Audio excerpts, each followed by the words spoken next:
kadang-kadang yang menjadi penghambat kita buat kita belajar hal baru adalah kita malu untuk mengakui kalau kita nggak tahu. Ego. Padahal kalau kita come clean gitu, ya udah ya gue nggak tahu gitu. Dan nggak tahu ya beberapa kali di pengalaman gue, the moment ketika gue ya udah come clean aja gue nggak tahu gitu. Ya again, ya gue taunya ini gue nggak tahu, so please help me. Biasanya orang lebih open daripada kalau kita datang-datang dengan dan langsung sotoy gitu kan. Welcome to Follow Your Flow Podcast. Kita membantu lifelong learner untuk berproses menuju life model yang lebih optimal dan sustainable. Di sini, kita akan belajar dari banyak sumber, mulai dari lifelong learner yang kita interview, sampai insight yang gue dan Mbak Ika dapat dari buku, artikel, podcast, maupun hasil refleksi pribadi kami. Di akhir setiap episode, lo akan mendapatkan science-backed pragmatic step yang bisa membantu lo untuk mentransformasi hidup lo. Hope you enjoy this episode. Hari ini gue excited banget karena gue akan ngobrol dengan Doni. Jadi sedikit intro tentang Doni. Doni ini adalah Head of New Retail ya di Tokopedia. Tempat di mana Doni ini sudah bekerja selama 7 tahun. 7 tahun. Dan ini tidak bisa dianggap remeh ya teman-teman. Maksudnya kayak dari report-report yang banyak gue baca, biasanya orang itu bertahan di sebuah perusahaan, terutama sekarang nih generasi milenial dan kerja di startup itu biasanya 2 tahun. Jadi kalau bisa stay 7 tahun nih, pasti ada cerita menarik nih di baliknya gitu kan. Nah, di luar kerja di Tokopedia, Doni ini juga punya beberapa fakta-fakta menarik gitu. Bahkan ketika gue tahu ini, gue merasa Doni ini kayak atomic habit in action. Kenapa tuh? Karena misalnya pertama, Doni ini as per today kayak ngerjain Duolingo selama 1040 hari straight. Di luar itu, Doni juga buka Bible app, baca Bible sebanyak 1139 hari straight. Itu berarti hampir 3 tahun ya di dua hal itu. Dan juga dulu Doni pernah turun berat badan 29 kilo. Buat gue hari gini, di mana ketika kita lebih mengharapkan tiba-tiba dapat hadiah atau kita itu susah bikin habit, ketemu orang yang bisa membangun habit lancar 1000 hari, menurut gue itu wonderful banget. Dan kita bakal belajar juga dari Doni hari ini gimana sih caranya bisa membangun habit yang seperti itu. So, thanks Don for spending your time today untuk ngobrol sama gue. My honor, bro. Maybe to begin with kita mulai dulu dengan perkenalan kali ya, sekaligus memperkenalkan lo terhadap teman-teman yang juga lagi dengerin episode kali ini gitu.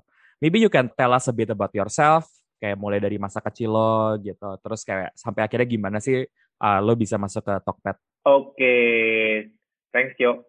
Ya, teman-teman perkenalkan nama saya Doni. Saya kerja di Tokopedia saat ini, menjabat sebagai Head of New Retail. Saya sudah di Tokopedia selama 7 tahun, seperti yang Rio tadi bilang di awal-awal ya. Alasan masuk Tokopedia karena sebenarnya melihat visi misinya yang dimana saya sendiri ingin nyampe ke sana. Gitu, Yo. Sesimpel itu sebenarnya. Makanya gue lihat visinya sesuai sama yang gue punya, terus value-value culture-nya, oh sama, yaudah gue masuk. Kayak gitu. Got it. Nah, mungkin kita bisa mundur sedikit, Don. Pengen denger juga sih kayak ketika masa kecil gitu kan, kayak lo tuh seperti apa, lo dibesarkan di keluarga seperti apa gitu. Oke, gue lahirnya itu di Jogja, bro. Nah, Jogja, Jawa Tengah. Besarnya di Klaten. It's not even a city sih, lebih ke kabupaten. Kabupaten. Masa kecil gue itu gue orang yang pendiam gitu ya. Maksudnya orang yang tidak suka. Mungkin karena nggak ada aktivitas juga kali ya, bro. Makanya di Klaten nggak ada apa-apa gitu. Jadi kalau udah sekolah selesai, ya udah di rumah gitu. Main game doang gitu ya. Main dulu mainnya apa sih? Main Sega, main PlayStation gitu kan. Got it. Jadi tumbuh dari keluarga yang di desa Kabupaten Klaten. Nah, terus habis itu masuk SMA-nya di Solo, kemudian kuliah di Jakarta nih gitu. Karena dapat referensi dari keluarga yang kayak Don nih kalau mau suka computer IT, computer science, ini nih ada di BINUS nih, boleh. Ya udah. Jadi waktu itu gue apply-nya cuma satu doang ya, BINUS itu. Oke. Nah, terus sampai ke Tokopedia-nya gimana? Itu ceritanya. Jadi di hari deket-deket kelulusan di BINUS, itu ada Kak Job Fair, tapi Job Fair-nya itu lebih ke Kak pitching gitu. Jadi Job Fair tetap ada stand-stand, tapi Kak ada sesi khusus gitu. Terus ada HR atau ya founder-foundernya perusahaan-perusahaan gitu datang gitu kan.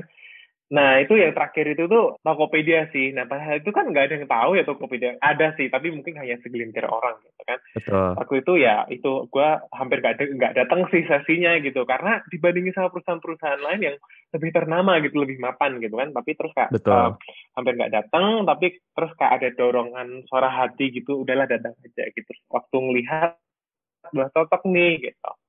Ya udah langsung consider, tanya temen juga, coba riset gitu. Bahkan gue mampir ke kantornya sih, Tio.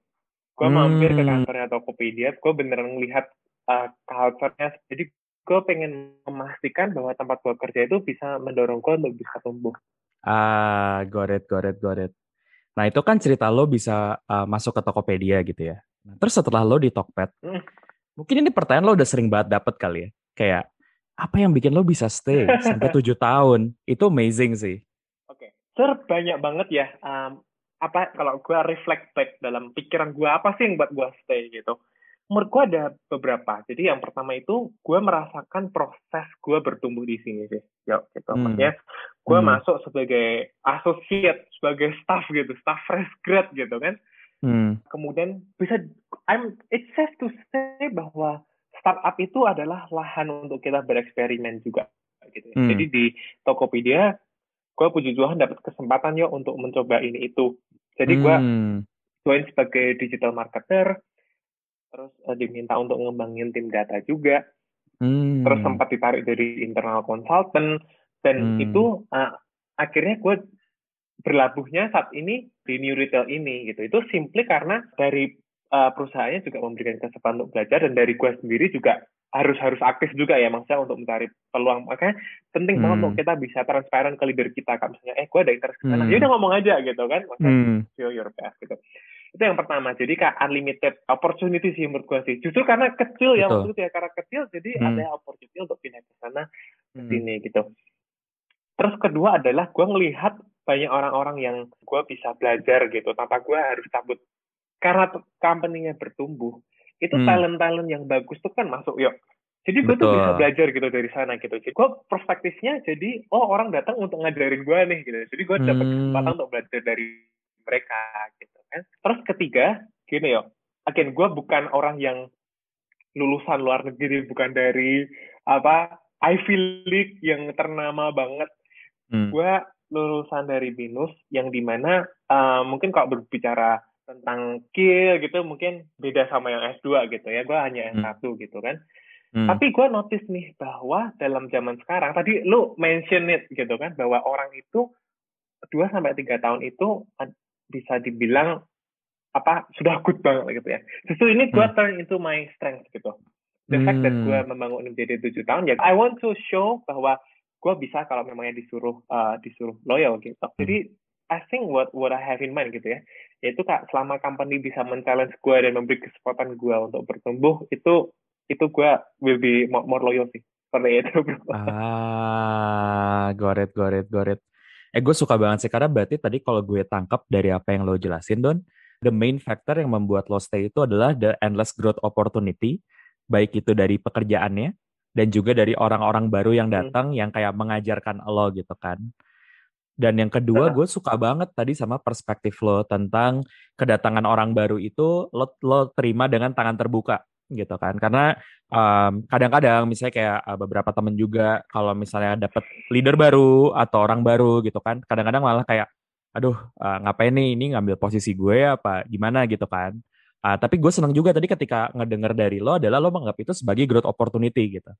Karena gue pun juga merasa demikian gitu, kayak di kantor gue juga banyak orang-orang baru yang kayak dari background-background yang berbeda, dan dari situ gue jadi belajar hal baru yang gue nggak pernah kepikiran sebelumnya gitu loh. Jadi I think that's very very relatable, learning dari orang-orang keren yang di hire gitu kan. Iya, gue anak IT bro, bisa mimpin bisnis itu bukan magic, gue perlu belajar gitu. Yeah. Kebetulan ada hadirlah teman-teman kantor yang ngajarin gue, udah nih lo cara buat financial projection. Oh gini ya. Mimpin bisnis gak bisa kayak gitu bro gitu. Ya, tapi memang ya, ya mending gue jadi bodoh sehari daripada bodoh selamanya. Gue nggak ngerti ya, gue bilang nggak tahu, please ajarin gitu. Ah, Gitu. wow, that's great. Karena menurut gue beberapa kali pun juga kadang-kadang yang menjadi penghambat kita buat kita belajar hal baru adalah ya itu kan kayak kita malu untuk mengakui kalau kita nggak tahu. Ego, Ego, right? ego Right. gitu. Padahal kalau kita come clean gitu, ya udah ya gue nggak tahu gitu. Dan nggak tahu ya beberapa kali di pengalaman gue, the moment ketika gue ya udah come clean aja gue nggak tahu gitu. Ya again, ya gue taunya ini gue nggak tahu, so please help me. Biasanya orang lebih open daripada kalau kita datang-datang dengan dan langsung sotoy gitu kan. Betul. Gue bilang ya, maksudnya ya simply daripada salah kan, maksudnya daripada salah gue mending bilang nggak tahu, please help me gitu. Biar honest gitu, maksudnya ya again apa sih yang pengen ditarik? Kalau gue sih ya pengen dapat pembelajaran sebanyak-banyaknya gitu kan. Got it. Nah, gue penasaran juga nih, kayak selama 7 tahun ini ya, kayak if you don't mind sharing, pernah nggak ada momen yang akhirnya lo sempet bener-bener kayak di ujung banget nih udah mau cabut gitu, tapi kan obviously jadinya nggak cabut kan, and how akhirnya membuat lo jadinya stay gitu. Oke. Ini pertanyaan yang menarik banget ya. Momen-momen yang buat gue cabut itu adalah ketika gue merasa gagal menjadi leader. Sampai di mana trust dengan yang tim yang gue pimpin itu sempat hilang gitu. Gue percaya mereka nggak percaya sama gue gitu. Nah ini adalah momen yang cukup memukul sih buat gue. Apalagi gue orang yang cinta damai gitu kan. Tapi kalau udah trustnya hilang itu, how can you live without trust gitu kan? Betul. Jadi kayak kucing-kucingan itu sempat terjadi gitu. Tapi setelah gue selidiki ada partnya salah gue juga gitu. Jadi gimana ya, waktu itu gue ketika dipromosikan menjadi leader itu nggak ada training sama sekali. Jadi I really have no idea leader itu supposedly seperti apa sih gitu kan. Nah sampai tahap dimana kayak tim yang gue pimpin itu ngerasa oh ini Doni kayak nggak bring add value gitu. Mungkin karena gue fokus ke pekerjaan gue ya. Tau lah ya rasanya orang yang dulu ngerjain sesuatu tiba-tiba nggak ngerjain sesuatu dan ngurusin orang itu kan rasanya gatel kan. Nah saat itu mungkin kok fokus dengan pekerjaannya sendiri gitu, jadi mungkin mereka merasa diacuhkan sehingga Doni cuman grecokin doang atau gimana, jadi trustnya hilang gitu. Betul. Itu pembelajaran yang penting banget buat gue. Jadi saat itu gue mikir gitu, oh ya apa sih yang missing gitu. Terus gue ngelihat leader lain tadi yang masuk, orang-orang masuk, oh ternyata leader itu tugasnya itu beneran memanage orang yang kita nurturing the team, itu keywordnya gitu kan. Jadi bukan masalah ngerjain the work lagi, tapi memimpin orang yang mengerjakan that work for you gitu. Terus juga mikirin oh ya career plan-nya seperti apa ya. Jadi mikirnya tuh sana itu gue waktu mengamati itu bener juga ya, karena aku nggak ngelakuin itu gitu ya. Tapi ya I'm not blaming anyone juga gitu kak. Ya this part of progress lah menjadi pendewasaan gitu. Itu sih bro, itu nyesek, itu waktu itu nyeseknya tuh kayak kalau nggak bisa kan mungkin bisa belajar, ya udahlah maksudnya hari ini lahnya jelek besok belajar bisa. Tapi kok udah trust hilang tuh kan membangunnya kan susah ya. Karena dari gue sendiri juga nggak ada maksud apa-apa gitu kan. Got it. Itu real banget sih, karena gue juga pernah berada di situasi seperti itu gitu. Dan this can be another subject, tapi gue ingat banget waktu itu ketika gue berada di posisi kayak gitu, gue curhat sama temen gue gitu. Terus kayak temen gue ini very experienced manager, terus dia bilang, Tika Rio, orang itu biasanya baru jadi manajer itu bisa bener-bener luwes banget kalau udah 5 tahun. Lo tuh baru nyoba setengah tahun. Jadi kalau misalnya emang lo nggak luwes ya wajar banget gitu loh. Cuma memang selama ini nggak pernah ada yang memberikan gue that assurance gitu kan. Jadi ketika gue doing the first time dan tidak berhasil, gue merasa sangat gagal gitu. Jadi tadi perasaan lo ketika tidak di-trust itu, gue nggak tahu situasi lo seperti apa, tapi in my case it's very heartbreaking gitu. Jadi kayak it's very relatable. Dan the follow up question to you adalah di situasi itu mungkin kan lebih gampang kan, kayak ketika sudah lo tidak merasakan adanya trust dari tim lo gitu. It's easier for you to just quit and kayak pindah aja ke environment baru di mana mungkin di sana lo akan lebih di trust instead of just stay and kayak building the trust again. Apa akhirnya membuat lo memilih untuk stay instead of cabut? Gue percaya dengan transparansi ya. Gitu. Jadi gue tuh denger trust brokernya itu tuh dari salah satu gimana? Itu kan ada 2 lapis ya. Jadi gue terus ada 2 leader, terus baru team members gitu kan. Gue tuh denger dari satunya. Jadi kita yang bertiga ini kami udah ada trust gitu. Nah teman-teman gue ini dia yang bilang sih, Don ini gue denger kayak gini. Jadi dia beneran menjadi perpanjangan tangan yang dia tuh gue berterima kasih banget sama nih orang karena teman gue ini yang netral ya. Maksudnya dia mencoba ngelihat apa sih yang terjadi. Nah, setelah itu gue langsung bertekad, gue mengkonfrontasi gitu. Mengkonfrontasi in a good way ya. Jadi kayak gue ngomong, gue ngerasa kayak gini, sebenarnya apa sih yang kamu rasa? Apa yang buat kamu melakukan semua ini gitu. Kasarnya kayak gitu. Terus dia tiba-tiba mengangkat cerita-cerita yang nggak benar tentang gue, entah itu dari siapa gitu. Jadi pastilah ya ada orang yang well, gue di dunia nyata ini pasti ada orang nggak benci sama, ada yang nggak seneng sama gue. Jadi kayak dia dengar cerita, Don itu sukanya gini. Terus setelah gue ngerti ada cerita kayak gitu, terus yaudah gue nggak bisa ngapa-ngapa, gue cuma bisa membuktikan ya gue bukan seperti itu. Gue nggak bisa membungkam mulut mereka, tapi gue bisa nutup telinga gue gitu. Gue percaya gue punya Tuhan yang nggak tidur gitu, makanya God will show me the way gitu. Wow. Jadi gue resilient dari situ kan, gue coba lagi. Terus kebetulan gue nggak ngerti ini mungkin jalan Tuhan kali ya. Iya. Ada leader nih, jadi waktu itu karena timnya udah gede, di split, ada yang pindah function, satunya bisnis, yang tim digital marketing masuknya bisnis, terus itu yang tim data masuknya ke tim under finance waktu itu. Terus gue bingung nih, gue kemana gitu kan. Terus sama leader gue kayak, Don atau kamu mau masuk jadi internal consultant di CEO office? Terus gue kayak, mungkin kayak yaudah maybe it's a good opportunity for me to learn. Toh mereka ada leader baru juga gitu kan yang lebih berkompeten dari gue, yaudah gue take that opportunity gitu. That's amazing. Karena sebenarnya di momen itu lo bisa jadi keluar gitu kan, dan lo mungkin tidak akan penasaran jadi internal consultant, dan sekarang mungkin nggak jadi head of new retail karena lo mengambil belokan yang berbeda gitu. Tapi you chose to stay in the game gitu, dan having that difficult conversation with your team, dan akhirnya diberikan jalan yang dimana mungkin lo tidak menduga sebelumnya bahwa dulu lo akan dapat opportunity sebagai internal consultant, right? Betul. Wow. Betul. Yang dimana internal consultant itu adalah awal mula dari gue dipercayakan untuk megang new retail ini di Tokopedia. Wow. Gila ya, your persistence, your grit itu get rewarded ya dengan dengan another opportunity gitu. Got it. Nah, speaking of persistence gitu, gue actually pengen agak-agak shift gear dan ngebahas lo sebagai person, karena lo punya, menurut gue, wow. Waktu itu tuh the reason kenapa gue tertarik juga untuk ngobrol sama lo, karena waktu itu teman mutual friend kita, yaitu Adi, itu nge-repost tentang accomplishment lo di Duolingo gitu. Maksudnya kayak seumur hidup gue udah banyak banget sih ketemu orang-orang yang accomplish ya. Maksudnya kayak keterima di sekolah mana, atau misalnya dapat penghargaan apa gitu kan. Tapi gue jarang banget ketemu orang yang kayak wow, dia bisa konsisten banget untuk melakukan sebuah hal. Dan orang itu adalah lo gitu kan. Nah, mungkin lo bisa ceritain sedikit ya, Don. Gimana sih ceritanya lo bisa?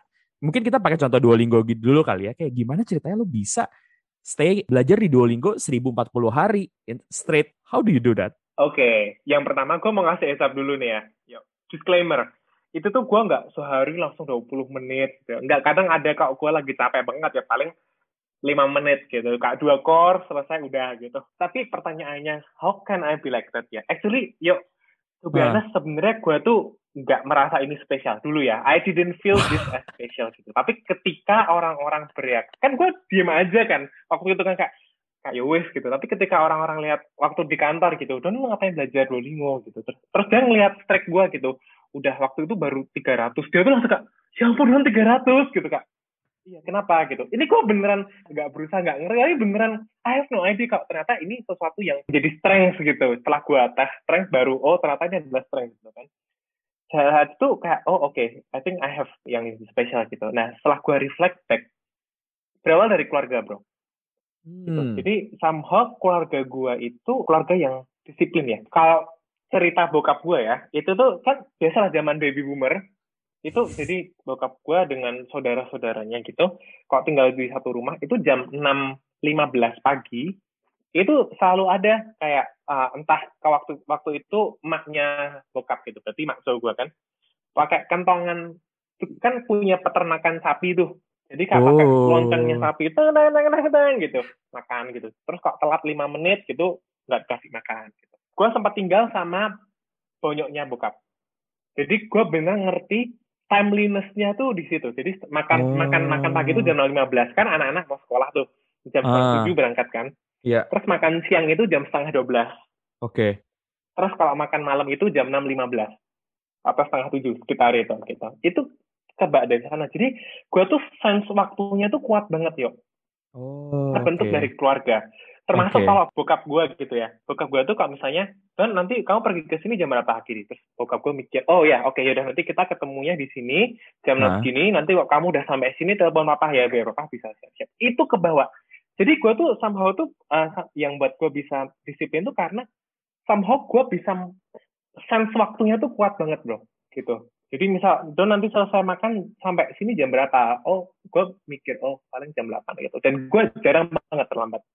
Gitu. Jadi, gue mengaplikasikan ini tuh dalam keseharian gue gitu. Jadi kayak, gue perlu waktu berapa lama. Jadi gue ngerti kapan harus melakukan itu. Nah, awal-awal dulu kan gitu kan. Lama-lama tuh jadi otomatis karena terbentuk habit, yuk. Terbentuk habit gitu. Kayak misalnya, kayak ibaratnya gini lah, kalau lu workout, terus tiba-tiba nggak workout, tuh kan lu ngerasa ada yang hilang gitu kan. Jadi kayak dalam gue Duolingo, dalam baca Alkitab juga, kalau gue belum melakukan itu, gue juga ngerasa kayak, I haven't done my habit gitu, jadi missing. Gitu. Jadi to recap mungkin sebelum menjadi sejauh ini tuh memang diperlukan habit. Nah, dalam membuat habit ini diperlukan proses tadi sih untuk bisa ngerti, gue kapan ya akan melakukan itu gitu. I see. Understand yourself sih. Gitu. Karena setiap orang beda-beda ya journey-nya. Benar. Gitu kan?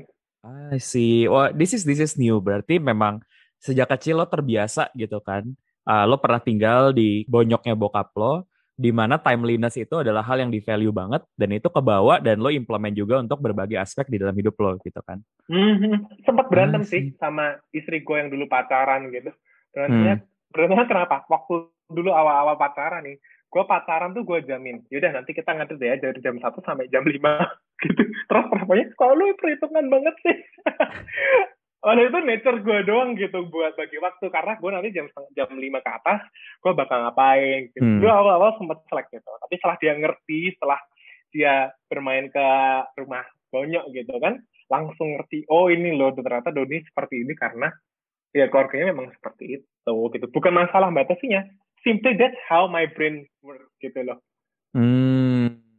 Oke. Nah, kalau gitu gue mau nanya Don. Jadi kayak, karena kan lo ini lebih kayak karena terbiasa dari keluarga gitu kan. Pernah nggak ketika lo lagi membangun habit ini, ada hari-hari di mana lo males dan lo sebenarnya udah kayak, ya udahlah gitu. Just fuck it, just forget it gitu kan. Dan kalau pernah, what did you do supaya lo akhirnya bisa tetap persevere? Oke, di atas semuanya ya, menurut gue harus ngeliat goalnya sih bro. In fact bro, gue tuh pernah Duolingo udah strike 300 putus. I see. Gara-gara gue lagi traveling, habitnya hilang kan. Maksudnya situasi baru, otak gue nggak otomatis tuh langsung kayak, oh no, udah ganti hari, terus hilang. Ya udah gitu. Tapi karena gue melakukan itu nggak ngejar strike sih, karena gue memang pengen belajar gitu. Jadi nggak ngelihat apa yang di depan, tapi gue ngelihat why I am doing this. Itu akan membuat lo lebih persevere. Oke. Believe me gitu kan. Oke. Jadi kalau sekarang ke riset pun gue kan tetap belajar kok gitu.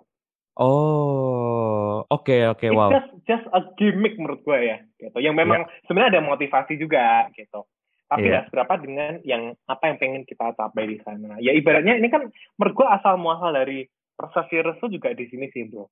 Kalau misalnya kalau berbicara mindset dalam bekerja gitu ya, kalau kita gabung ke perusahaan, kita pertanyaannya itu adalah apa yang bisa company berikan ke gue.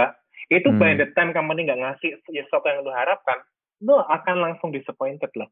Tapi kalau fokusnya skill apa yang gue bisa berikan, apa yang bisa contribute in the company, itu kan lebih persevere karena lu nggak berekspektasi kan dari company. Tapi yaudah pokoknya gue bisa ini, I'll just do it gitu. Yang gue bisa, I'll do it gitu.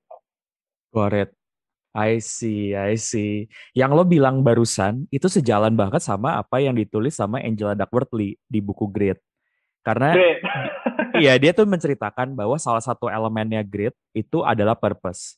Jadi kayak supaya kita itu bisa gritty terhadap suatu hal, perlu ada sebuah kayak goal yang kita kejar, Dimana goal itu ideally tidak berubah-berubah, tapi mungkin cara kita kesananya itu berubah dan kita perlu adjust along the line gitu. Dan ini abis ini this is going to be my follow up question for you gitu loh. Ini kita ambil contohnya Duolingo aja ya. Kayak di konteks lo, apa sih yang bikin lo mau belajar di Duolingo to begin with? Apa purpose lo atau apa goal lo gitu untuk belajar Duolingo? Oke, ini sangat spesifik banget. Gue ngambil Mandarin kan. Mengapa Mandarin? Karena gue melihat di masa depan itu we will interact with them. Oke. Gitu. Puji Tuhannya gue udah bisa bahasa Inggris bro. Jadi gue I know which area I choose my battle gitu loh. Mandarin mengapa? Gue percaya bahwa kalau kita pengen deal itu we have to speak their language. Itu akan membantu mencari common ground. Itu akan membuat first impression yang bagus banget gitu kan. Well, I'm not talking about impression, tapi ketika kita speak there, itu tuh mereka akan welcome. Itu langsung barrier di depan tuh udah runtuh semua gitu. So that's why I learned Mandarin. Actually bro, gue sama ngambil belajar bahasa Ibrani di Duolingo. Wow. Tapi gue tuh sampai berapa hari terus gue udah nyerah belajar bahasa Ibrani. Gue nggak melihat, mungkin cuma fun doang. Jadi kayak yowis lah, nggak usah, nggak apa-apa gitu. Gak kebaca tuh. Got it. That explains. Berarti lo melihat bahwa somewhere in the future lo akan berinteraksi dengan orang-orang dari China gitu. That's why there is this famous quote tentang language gitu kan. If you talk with your own language, with your own language, you talk to their head. But if you talk with their language, you talk to their heart gitu kan. Oh, okay. Very interesting. Nice. Gue deliver speech itu dulu. Soalnya dulu gue pernah belajar Mandarin juga dan gue ke China. Terus kayak pas lagi gue ke China gitu kayak disuruh bikin pidato gitu kan gitu. Ya udah gue jelasin kenapa waktu itu gue pengen belajar bahasa Mandarin gitu loh. Which is alasannya sama kayak lo juga gitu. Kayak gue merasa bahwa China as a country dan juga sebagai ekonomi bakal big. Jadi at one point gue juga akan berinteraksi sama mereka gitu. Jadi makanya waktu itu kenapa gue sekolah bahasa ke sana. Tapi mungkin karena di gue why-nya gak sekencang di lo, akhirnya setelah gue balik ya gue gak mengasah itu lagi gitu. Sekarang gue kalau denger masih bisa ngerti lah kalau buat conversation. Tapi ya bahasa Mandarin gue tidak oke. But point well taken. Basically kayak lo menemukan sebuah goal gitu kan, sebuah purpose yang emang pengen lo capai dengan si Duolingo ini. Nice. Nah, terus gue penasaran juga sih kayak in the case of Bible gitu, and maybe this is like even a bit more personal ya, karena Bible kan berkaitan sama agama. Kalau in your case gitu, apa yang bikin lo juga bisa konsisten untuk baca Bible sampai 1139 hari ini? Gue percaya bahwa, ini jawabannya rohani banget ya, gue percaya bahwa jiwa dan roh gue itu perlu makanan. Jadi in order for my soul, my spirit to live, itu ya dengan makanan rohani gitu. Jadi lebih ke kayak asupan yang bisa membuat gue lebih hidup lagi gitu. And second one, karena dalam Bible yang gue baca itu, meskipun bacaannya sama, itu kadang dapatnya berbeda. Itu yang menarik gitu. Kayak lu mendapatkan pewahyuan yang baru tentang suatu perikop, itu akan buat semakin dapat pemahaman tentang, oh, life is worth the living gitu loh. Apalagi setelah membaca the whole story gitu kak, oh oke, gue harus bisa memaksimal hidup gue gak boleh waste my time karena someone died for me. Gitu. Jadi kak, live the life to the fullest gitu. Jadi whenever I feel would not give up gitu ya, gue langsung inget, oh ya oke, gue gak boleh give up nih, karena ya ada orang yang udah mati buat gue gitu kan, buat gue harus terus berjuang sampai sekarang gitu. Got it. Wow. Again, menurut gue takeaway-nya adalah it goes back to purpose ya, to like a belief like greater than yourself.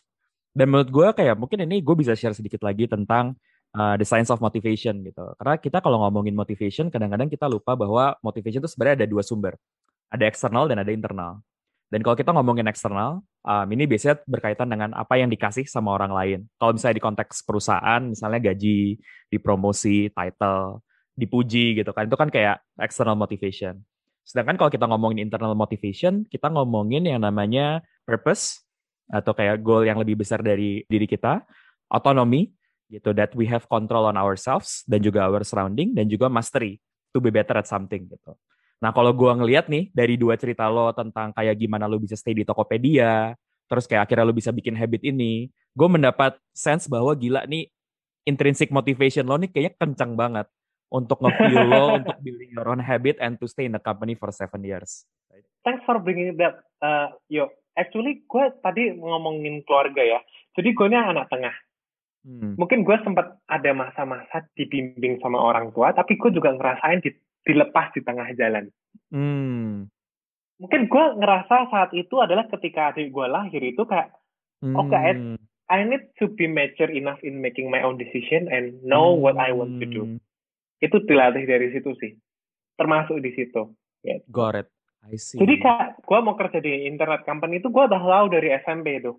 Gitu. Maksudnya kayak untuk mencapai ke kerja di internet company, maksudnya ke influence dari internet sih. Maksudnya zaman itu kan Google tuh kan gambarnya keren-keren kayak, kayaknya asik nih kerja di Google gitu. Google tuh apa sih kerja apa?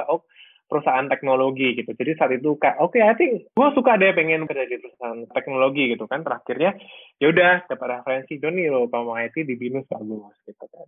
Yaudah. Jadi kayak langsung tek let's get there. Gitu. Jadi ketika gue bersyukur ya dengan adanya kejelasan ini, dengan gue aware apa yang gue mau, itu it helps me focus on things yang really matter gitu. Gue inget banget dulu waktu SMA kelas 3 gitu, gue itu di bulan September itu tuh udah keterima di BINUS gitu kan. Terus soal pembayaran sampai November gitu. Gue bayar di November, jadi udah lunas, termasuk BINUS Square, dormitorinya, yang lain tuh masih bingung, Kak, masih tes bakat, tarik minat, gitu Kak. Gue bersyukur itu, mungkin karena harus tahu ya Kak, self-aware sih Kak, oke, gue maunya kemana sih, gitu. Jadi saat itu gue langsung bisa bersyukur, Kak, puji Tuhan gue udah ngerti, gue mau kemana, jadi nggak perlu musingin yang lain. Wow, that's amazing. Menurut gue kayak beberapa hal yang amazing, bahwa gila ya, lo dari SMP udah kepikiran mau kerja di internet company. Gue waktu itu kayak, I had no idea about that. Gue kayak baru tahu Google tuh pas gue kuliah kali ya. Padahal gue tinggal di kota Bandung gitu. Mungkin karena itu nih bro. Ini menurut gue blessing in disguise ya. Karena gimana? itu gue kan di Klaten nggak ada apa-apa. Temen lu apa? Ya dulu konsol game sejak ada internet itu langsung terbuka wawasannya kan. Kayak yaudah kok lu nggak di Klaten nggak ada apa-apa bro. Oke, sekarang ada kafe. Dulu nggak ada kafe gitu kan. Nggak ada ngomong-ngomong, nggak ada tempat sosial gitu kan. Yaudah pulang sekolah, yaudah internetan gitu. Buka forum. Kayak, kantor gue seru banget. Gitu. Got it. Dan kalau gue perhatiin ya Don ya, kayak dari tadi, akhirnya tuh kayak, misalnya gue nanya lo tentang habit, gue nanya lo tentang kayak kejelasan terhadap future lo gitu ya. Kayak gue ngerasa akhirnya lo mengatribut itu ke self-awareness gitu kan. Karena misalnya ketika lo aware, kayak lo itu punya kelebihan apa, lo tahu lo bisa build on top of it. Ketika lo tahu bahwa lo tuh punya tujuan apa, dan kayak lo juga jadi bisa stick sama habit gitu. Nah, mungkin sekarang kita pengen ngebahas lebih jauh nih tentang self-awareness gitu kan. Sebenarnya gitu ya, ketika ada orang yang misalnya bertanya ke lo gitu, kayak, Don gimana sih caranya supaya bisa jadi lebih self-aware gitu. Kayak lo lah gitu, atau misalnya even lebih self-aware lagi. Kayak what should I do? Okay, very interesting question. Actually ini yang berkaitan sama habit ya bro. Itu tuh gue pernah refleksi diri. Kayak gue tuh dulu kan gym on off gitu kan. Betul. Gue reflect apa yang buat ini gue bisa rajin tapi ada kalanya gue off. Oke. Gue take a moment asking myself gitu apa ya. Gue tahu jawabannya. Faktor kedekatan tempat. Got it. Semakin dekat gymnya dengan tempat tinggal gue, itu probability gue semakin rajin tuh tinggi gitu. Karena gue natural itu bukan orang yang good in physical stuff gitu. Ya in fact dulu gue 101 kilo gitu, malas banget gerak kan, kebiasaan main game doang gitu. Iya. Gitu. Nah itu hasil dari menurut gue aware kayak gue orangnya kayak gini nih pola pikir otak gue, jadi gue perlu nge-tweak nih gimana ya. Misalnya gue lagi di Bali nih sekarang, ya gue cari yang tempatnya misalnya enak buat lari atau deket gym gitu, karena yang buat gue lebih mudah untuk bisa berolahraga gitu. Oke, balik ke pertanyaan lo, bagaimana cara meningkatkan self-awareness? Actually, ini adalah yang missing ya dari pelajaran sekolah dan kuliah. Ya nggak sih bro, kita nggak ada sesi tentang self-awareness. Dimana gue bisa aware tentang ini, actually pertama itu adalah dari orang-orang sekitar. Ketika mereka ngasih feedback, itu berarti sebenarnya tuh mereka melihat sesuatu dari kita yang mungkin kita nggak ngeliat. Nah itu belajar dari situ gitu. Jadi kan misalnya, Don gue ngerasa lu kayaknya cocok deh jadi motivator gitu kan. Kayak, oh iya gitu. Jadi itu masuk ke otak gue gitu kan. feedback itu bahagia untuk kita bisa improve. Yang kedua adalah kalau gue dari buku nih, specifically buku gitu. Gue masih inget banget dulu. Jadi sempat berantem sama mantan pacar gue yang sekarang menjadi istri gue. Itu tentang hubungan gitu. Itu kami sempat berantem banget gitu kan. Nah, kenapa ya kok berantem banget gitu kan? Akhirnya yaudah, let's agree, kita setiap hari baca satu bab ya. Terus nanti di mobil waktu berangkat ke kantor kita jelasin dapat apa gitu. Nah, bukunya itu dari Men Are From Mars, Women Are From Venus itu. I see.